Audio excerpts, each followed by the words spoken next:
My name is Amy Mainzer, and I'm a research scientist at the Jet Propulsion Laboratory. Right now I'm working on a project called the Wide Field Infrared Survey Explorer, or WISE, and I'm the deputy project scientist for that project.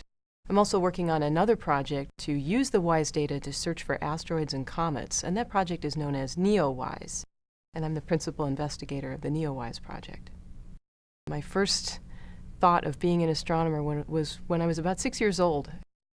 I'd say the single most influential person on my career as a whole has been my mother. My mom is not a scientist. She's an artist by profession, but she's always been interested in things. She loves nature, loves to look at birds and plants, and when I came home one day and said, I want to be an astronomer, she thought, hey, that's great. Go do that. Have fun. Because of that, she really gave me the freedom to pursue my dream. And she was always really happy for me when I was, learning something, and she was really supportive of me when times got tough, when I had really hard problem sets to struggle with in school, when I got my first job.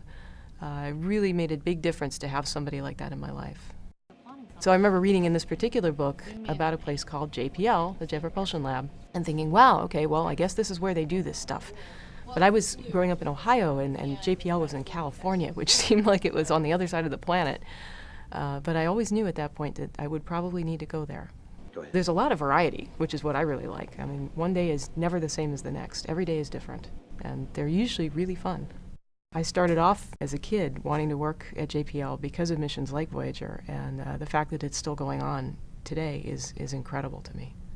Don't be afraid to be curious. Don't be afraid to ask what seems like silly questions. Why is the sky blue? I mean, it turns out even those silly questions have really profound and interesting answers, because that at its heart is what science is all about. It's understanding nature and not being afraid to ask why.